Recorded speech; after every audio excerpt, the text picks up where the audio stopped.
देवगढ़ जिले की सबसे बड़ी पुलिस अधिकारी आईपीएस आराधना वर्मा सुबह सुबह अपना पद और अपनी पहचान छुपाकर साधारण सलवार सूट में ऑटो रिक्शा में बैठकर शहर के हर कोने का जायजा लेती थी। वह घंटों तक चौराहों पर रुकती, लोगों की बातें सुनती, उनकी शिकायतें सुनती और कभी कभी तो ढाबे पर बैठकर राजनीतिक गपशप में भी शामिल हो जाती थी। उसका लक्ष्य एक ही था, देवगढ़ की दुखती रग को पहचानना। एक दिन जब वह देवगढ़ के सबसे पुराने और भीड़ भाड़ वाले मोहल्ले शिवाजी नगर से गुजर रही थी, तो उनकी नज़र सड़क किनारे बैठे एक बूढ़े व्यक्ति पर पड़ी जिसकी कांपती हुई उंगलियों में एक खाली थैला था। वह इतनी जोर से रो रहे थे कि उनका शरीर हिल रहा था। आराधना का संवेदनशील मन तुरंत बेचैन हो उठा और पास जाकर विनम्रता से पूछा, बाबूजी क्या हुआ? आप इतने परेशान क्यों हैं? मैं आपकी क्या मदद कर सकती हूं? उस बुजुर्ग का नाम दीनाना था। उन्होंने अपनी आप बीती सुनाई। बेटी, मेरा बेटा रवि एक छोटी सी मजदूरी करके किसी तरह घर चलाता था। परसों उसकी एक मामूली कहासनी हो गई और इंस्पेक्टर अमित चौहान ने उसे पकड़ लिया। अब वह 5,000 की रिश्वत मांग रहा है। कहता है अगर पैसे नहीं दिए तो मेरे बेटे को नशीले पदार्थ की तस्करी के झूठे केस में फंसा देगा। मेरे पास तो पोते की दवा के भी पैसे नहीं हैं। उसने मेरी जेब में रखे और 500 भी छीन लिए। दीनाना की आवाज में दर्द और अपमान की गहराई थी जो आराधना के दिल में उतर गई। यह सुनकर आराधना का खून खौल उठा। वह अच्छी तरह जानती थी कि इंस्पेक्टर अमित चौहान कोई मामूली पुलिस वाला नहीं, बल्कि देवगढ़ के सबसे ताकतवर और भ्रष्ट पुलिस अधिकारी डीएसपी सूर्य प्रताप का दाहिना हाथ है। डीएसपी सूर्य प्रताप के संरक्षण के कारण ही अमित चौहान खुलेआम मनमानी करता था, लोगों को परेशान करता था और पैसे ऐंठता था। आराधना ने दीनाना को सांत्वना दी। उसने अपने दिमाग में एक जटिल योजना बनाई। उसने दीनाना से कहा, बाबूजी आप बिल्कुल चिंता ना करें, आपका बेटा जल्द ही आपके पास होगा। आप इंस्पेक्टर अमित चौहान से कहिए कि कल सुबह 11 बजे कोतवाली क्षेत्र थाना के पास वाली सुनसान गली में आइए। आप कहिएगा कि आप अपने बेटे की जान बचाने के लिए RS 5,000 देने के लिए तैयार हैं। दीनाना ने अविश्वास से आराधना की ओर देखा, लेकिन उसकी आंखों में एक अजीब सा विश्वास था जिसने दीनाना को उम्मीद की एक नई किरण दी। अगले दिन आराधना ने अपने एक विश्वस्त पुलिसकर्मी सब इंस्पेक्टर विक्रम को बुलाया जो उसकी ईमानदारी और साहस को जानता था। विक्रम ने आराधना की गुप्त योजना में पूरा सहयोग देने का वादा किया। आराधना ने एक साधारण सा सलवार सूट पहना ताकि उसकी पहचान ना हो सके। वह विक्रम और दीनाना के साथ कोतवाली क्षेत्र थाना के पास वाली सुनसान गली में इंतजार करने लगी। आराधना के पास एक छोटा सा रिकॉर्डिंग पेन था जिसे उसने अपने कुर्ते में छिपा रखा था। दीनाना ने इंस्पेक्टर अमित चौहान को फोन किया और उसे वहीं बुलाया। इंस्पेक्टर अमित चौहान एक घमंडी चाल के साथ वहां पहुंचा। उसकी आंखों में पैसों की चमक थी और चेहरे पर अहंकार का भाव। उसने आराधना को देखा, लेकिन एक साधारण सी महिला समझकर उस पर ध्यान नहीं दिया। वह दीनाना से बोला, अरे बूढ़े, पैसे लाए हो या नहीं? ज्यादा ड्रामा मत करना, वरना तुम्हारा बेटा सालों तक जेल में ही सड़ेगा। मैंने पहले ही कहा था, मुझसे पंगा मत लेना। दीनाना ने कांपते हाथों से एक थैला निकाला जिसमें सबसे ऊपर कुछ असली नोट थे और नीचे बाकी नकली नोट रखे थे। यह आराधना की योजना का हिस्सा था। इंस्पेक्टर अमित चौहान ने थैला पकड़ते ही अपनी हथेली में छुपाकर उसे गिनना शुरू कर दिया। उसकी आंखें पैसों पर गड़ी थीं और वह यह भी नहीं देख पाया कि आराधना ने चुपचाप अपने रिकॉर्डिंग पेन से एक वीडियो रिकॉर्डिंग शुरू कर दी थी। जैसे ही अमित चौहान ने पैसों को अपनी जेब में डाला, आराधना अचानक बीच में आ गई। उनकी आवाज में वह तेज थी जो एक ईमानदार अधिकारी की होती है। इंस्पेक्टर अमित चौहान, ये क्या हो रहा है? इंस्पेक्टर अमित चौहान गुस्से में तमतमा उठा। उसने कभी सोचा भी नहीं था कि कोई उसे ऐसे हाथों पकड़ेगा। तुम कौन हो? यहां क्या कर रही हो? यहां से दफा हो जाओ वरना जेल में डाल दूंगा। उसने गुस्से में आराधना को मारने के लिए हाथ बढ़ाया। तभी आराधना ने अपनी कमर से अपना आईडी कार्ड निकाला और उसे इंस्पेक्टर अमित चौहान के सामने लहराया। मैं आईपीएस आराधना वर्मा हूं और आप रिश्वत लेते हुए रंगे हाथों पकड़े गए हैं। यह सुनकर इंस्पेक्टर अमित चौहान के पैरों तले जमीन खिसक गई। उसका अहंकारी चेहरा पल भर में डर से पीला पड़ गया। उसकी आंखें फटी रह गईं। उसने तुरंत पैसे फेंक दिए और भागने की कोशिश की, लेकिन सब इंस्पेक्टर विक्रम और उसकी टीम ने उसे मौके पर ही पकड़ लिया। सब इंस्पेक्टर विक्रम ने तुरंत इंस्पेक्टर अमित चौहान को गिरफ्तार कर लिया और वीडियो सबूत भी अपने कब्जे में ले लिया। यह खबर देवगढ़ में एक तूफान की तरह फैल गई। अगले ही दिन सभी अखबारों ने इसे मुख्य पृष्ठ पर छापा। सादे भेष में आईपीएस ने किया रिश्वतखोर इंस्पेक्टर का पर्दाफाश। डीएसपी सूर्य प्रताप के दाहिने हाथ की गिरफ्तारी से हड़कंप। मीडिया ने इस मामले को राष्ट्रीय स्तर पर उछाला, जिससे डीएसपी सूर्य प्रताप और उसके साथी बुरी तरह घबरा गए। अमित चौहान की गिरफ्तारी उनके लिए एक सीधी चेतावनी थी। इंस्पेक्टर अमित चौहान की गिरफ्तारी ने डीएसपी सूर्य प्रताप को हिला कर रख दिया। वह जानता था कि अगर अमित चौहान ने मुंह खोला तो उसके सारे काले धंधों का पर्दाफाश हो जाएगा। उसकी सालों की मेहनत से बनी सत्ता का महल ढह सकता था। उसने अपने वकील और पुलिस के बड़े अधिकारियों को मिलाकर अमित चौहान को बचाने की हर संभव कोशिश की, धमकियां दी, पैसे का लालच दिया, लेकिन आराधना अपने सबूतों के साथ अडिग थी। जब सारी कोशिशें नाकाम हो गईं और अमित चौहान को जमानत नहीं मिल पाई, तो डीएसपी सूर्य प्रताप ने एक भयानक और क्रूर साजिश रची। उसने अपने पुराने दोस्त और सबसे खतरनाक सरगना बाहुबली को बुलाया और उसे आराधना को रास्ते से हटाने का आदेश दिया। उसका मानना था कि अगर आराधना ही नहीं रहेंगी तो कोई सबूत नहीं बचेगा और वह आसानी से अमित चौहान को बचा लेगा। एक शाम जब आराधना अपने दफ्तर से देर रात घर लौट रही थी, तो कुछ बाइक सवार गुंडों ने उनकी गाड़ी का पीछा करना शुरू कर दिया। शहर से बाहर एक सुनसान सड़क पर उन्होंने उनकी गाड़ी पर अचानक हमला कर दिया। आराधना ने बहादुरी से गाड़ी नहीं रोकी। उन्होंने तेजी से गाड़ी चलाई, लेकिन गुंडों ने उनकी गाड़ी को टक्कर मारकर सड़क के किनारे खाई में धकेलने की कोशिश की। गाड़ी बुरी तरह क्षतिग्रस्त हो गई और वह गंभीर रूप से घायल हो गई। हमलावर तुरंत फरार हो गए।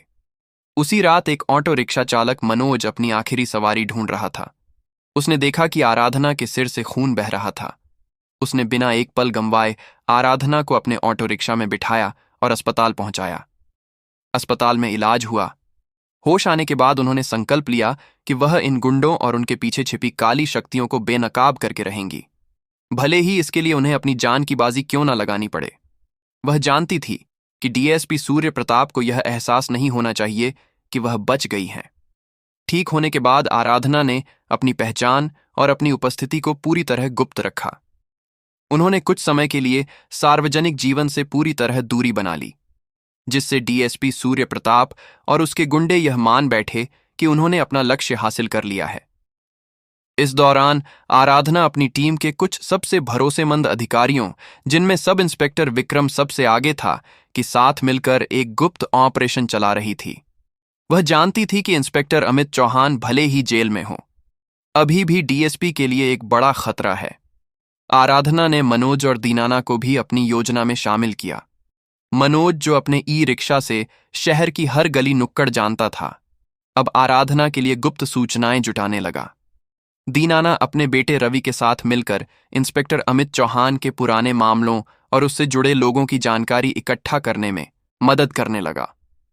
धीरे धीरे एक विस्तृत नेटवर्क तैयार हो रहा था। आराधना ने जेल में इंस्पेक्टर अमित चौहान तक पहुंचने का एक गुप्त रास्ता निकाला। उसने एक महिला वकील के वेश में अमित चौहान से मुलाकात की। उसकी योजना थी कि वह अमित चौहान को विश्वास दिलाएगी कि डीएसपी सूर्य प्रताप ने उसे अकेला छोड़ दिया है और वह उसे खत्म करने की फिराक में है।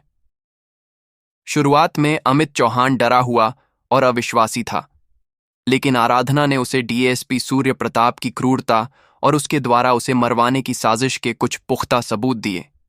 यह सुनकर अमित चौहान का गुस्सा फूट पड़ा। उसे यह महसूस हुआ कि जिस अधिकारी के लिए उसने इतने सालों तक काम किया, उसी ने उसकी पीठ में छुरा घोंपा। उसने तय किया कि वह डीएसपी सूर्य प्रताप को नहीं छोड़ेगा। इस दौरान आराधना ने खुद डीएसपी सूर्य प्रताप के करीबी लोगों से गोपनीय मुलाकातें की। उसने कुछ ऐसे लोगों को विश्वास में लिया जो डीएसपी के भ्रष्ट आचरण से तंग आ चुके थे, लेकिन डर के मारे कुछ नहीं बोल पा रहे थे। इन गुप्त मुलाकातों और जासूसी के माध्यम से आराधना ने डीएसपी के काले धन, अवैध संपत्तियों, हवाला लेन देन और उसके आपराधिक नेटवर्क के बारे में चौंकाने वाले सबूत जुटाए। एक एक करके सबूतों की परतें खुलती जा रही थीं। जब आराधना के पास पर्याप्त और अकाट्य सबूत जमा हो गए तो उन्होंने एक बार फिर प्रेस कॉन्फ्रेंस बुलाई। इस बार वह आत्मविश्वास और दृढ़ता से भरी हुई थी। उन्होंने कहा, मैं जानती हूं कि मेरे पीछे कौन है। मैं डरने वाली नहीं हूं। और अब मेरे पास न सिर्फ इंस्पेक्टर अमित चौहान के खिलाफ बल्कि डीएसपी सूर्य प्रताप के खिलाफ भी ऐसे पुख्ता सबूत हैं जो उन्हें जेल की सलाखों के पीछे पहुंचा कर रहेंगे। मुझे मारने की कोशिश भी इसी आपराधिक नेटवर्क का हिस्सा थी और मैं उन सभी को बेनकाब करके रहूंगी। यह बयान पूरे देश में एक बार फिर सनसनी बन गया। मीडिया ने इस पर जमकर रिपोर्टिंग की और जनता का आक्रोश फूट पड़ा। जनता सड़कों पर उतर आई और न्याय की मांग करने लगी। मामला अदालत में पहुंचा। इंस्पेक्टर अमित चौहान के वकील ने उसे बचाने के लिए एड़ी छोटी का जोर लगा दिया, लेकिन आराधना के पास पुख्ता और अकाट्य सबूत थे। उन्होंने अपने पेन में रिकॉर्ड किया हुआ वीडियो, दीनाना और रवि के विस्तृत बयान, मनोज द्वारा जुटाई गई गुप्त सूचनाएं और डीएसपी सूर्य प्रताप के काले धंधों से जुड़े वित्तीय लेन देन के दस्तावेज, उनकी अवैध संपत्तियों के कागजात और उनके आपराधिक नेटवर्क के पुख्ता सबूत कोर्ट में पेश किए। उन्होंने अपनी चोटों और जानलेवा हमले का भी उल्लेख किया, जिसे उन्होंने डीएसपी की आपराधिक साजिश का हिस्सा बताया। कोर्ट में सुनवाई के दौरान एक नाटकीय और ऐतिहासिक मोड़ आया। इंस्पेक्टर अमित चौहान ने अचानक सबके सामने खुलासा किया, मुझे डीएसपी सूर्य प्रताप ने आदेश दिया था कि मैं दीनाना के बेटे को झूठे केस में फंसाकर उनसे पैसे लूं। उन्होंने मुझे यह भी कहा था कि मैं आईपीएस आराधना को मरवा दूं। उसने उन गुंडों के नाम और उनके ठिकाने भी बताए जिन्होंने आराधना पर हमला किया था और डीएसपी के अन्य आपराधिक गतिविधियों के बारे में भी विस्तृत जानकारी दी। यह सुनते ही कोर्ट में सन्नाटा छा गया। इंस्पेक्टर अमित चौहान ने अपनी जान बचाने के लिए सारे सबूत और राज उजागर कर दिए। उसकी गवाही के बाद डीएसपी सूर्य प्रताप को भी तुरंत कोर्ट से ही गिरफ्तार कर लिया गया। उसके ठिकाने से भारी मात्रा में अवैध नकदी, सोने के गहने और बेनामी संपत्तियों के दस्तावेज बरामद हुए जो आराधना द्वारा जुटाए गए सबूतों की पुष्टि करते थे। अंत में अदालत ने एक ऐतिहासिक फैसला सुनाया। इंस्पेक्टर अमित चौहान को भ्रष्टाचार, पद के दुरुपयोग और हत्या की कोशिश के आरोप में 15 साल की कठोर कैद की सजा सुनाई गई। वहीं डीएसपी सूर्य प्रताप को भी साजिश रचने, भ्रष्टाचार, पद के दुरुपयोग, हत्या के प्रयास और देशद्रोह जैसे गंभीर आरोपों में आजीवन कारावास की सजा सुनाई गई। उसकी सभी अवैध संपत्तियों को जब्त करने और राष्ट्रीय कोष में जमा करने का आदेश दिया गया। यह फैसला देवगढ़ के इतिहास में एक मील का पत्थर बन गया। आईपीएस आराधना वर्मा ने न सिर्फ एक भ्रष्ट इंस्पेक्टर को जेल भिजवाया, बल्कि एक शक्तिशाली डीएसपी के साम्राज्य को भी ध्वस्त कर दिया, जिसने दशकों से देवगढ़ पर अपना काला साया डाल रखा था। डीएसपी सूर्य प्रताप जेल से ही अपने वफादार और भ्रष्ट नेटवर्क के माध्यम से आराधना पर दबाव बनाना शुरू कर दिया। उसका सबसे खतरनाक गुंडा बाहुबली, जो आराधना पर हमले के बाद अंडरग्राउंड हो गया था, अब फिर से सक्रिय हो गया। बाहुबली ने आराधना को सीधे धमकी देने की बजाय शहर में अराजकता फैलाना शुरू कर दिया। एक रात उसके आदमियों ने दीनाना के बेटे रवि के छोटे से घर पर हमला किया, जिससे आराधना के सहयोगियों के बीच डर फैल गया। सौभाग्य से रवि और दीनाना सुरक्षित थे, लेकिन आराधना को यह एहसास हुआ कि उनकी लड़ाई अब व्यक्तिगत सुरक्षा से बढ़कर है। इतना ही नहीं, डीएसपी सूर्य प्रताप के प्रभाव से कुछ वरिष्ठ प्रशासनिक अधिकारियों ने आराधना पर अनौपचारिक दबाव डालना शुरू कर दिया। वे तर्क देने लगे कि उनकी अत्यधिक आक्रामकता ने कानून व्यवस्था बिगाड़ दी है और उनके बार बार सादे भेष में घूमने और व्यक्तिगत ऑपरेशन चलाने के तरीके पुलिस नियमावली के खिलाफ हैं। अफवाहें फैलने लगीं कि जल्द ही उनका तबादला कर दिया जाएगा। इन मुश्किल हालात में आराधना ने अपनी रणनीति बदली। उन्होंने खुद को केवल एक ऑपरेशनल ऑफिसर के रूप में नहीं, बल्कि एक नेतृत्वकर्ता के रूप में स्थापित किया। आराधना ने एसआई विक्रम को ऑपरेशनल इंचार्ज बनाकर उसे महत्वपूर्ण जिम्मेदारियां दी। विक्रम ने अपनी ईमानदारी और तेज तर्रार काम से साबित कर दिया कि वह भरोसेमंद है। उसने तेजी से बढ़ते गैंग वॉर को नियंत्रित करने के लिए फास्ट एक्शन टीम का गठन किया। आराधना ने मनोज, ई रिक्शा चालक और दीनाना के नेटवर्क को और मजबूत किया। मनोज ने अब एक सिटीजन वॉच ग्रुप बनाया, जहां आम नागरिक सुरक्षित रूप से अपराधों और गुंडों की गतिविधियों की गुप्त सूचनाएं साझा करते थे। ये पहल पुलिस और जनता के बीच के टूटे हुए विश्वास को जोड़ने का काम कर रही थी। आराधना ने डीएसपी सूर्य प्रताप और अमित चौहान पर लगे मुकदमों को कमजोर करने की हर कोशिश को विफल करने के लिए सरकारी वकीलों के साथ मिलकर काम किया। उन्होंने यह सुनिश्चित किया कि उनकी गिरफ्तारी के दौरान जुटाए गए वित्तीय सबूत इतने मजबूत रहे कि कोई कानूनी कमी न रह जाए। अब देवगढ़ के सरकारी दफ्तरों में ईमानदारी से काम हो रहा था और लोगों की आंखों में एक नई चमक थी। भ्रष्टाचार की काली परछाई नहीं, बल्कि न्याय की किरणें थीं जो देवगढ़ के हर कोने को रोशन कर रही थीं। आईपीएस आराधना वर्मा ने न सिर्फ कानून का राज्य स्थापित किया, बल्कि लोगों के दिलों में उम्मीद की लौ भी जलाई। यह कहानी सिर्फ एक अधिकारी की बहादुरी की नहीं, बल्कि उस हर आम इंसान की है जो बदलाव की ख्वाहिश रखता है। तो अगली बार जब आपको लगे कि सब कुछ खत्म हो गया है, तो देवगढ़ की इस कहानी को याद कीजिएगा। याद रखिएगा कि एक नई सुबह हमेशा इंतजार कर रही होती है, बस उसे लाने की हिम्मत चाहिए। तो दोस्तों, आपको यह कहानी कैसी लगी? अगर अच्छी लगी तो प्लीज हमारे चैनल को लाइक और सब्सक्राइब जरूर करें।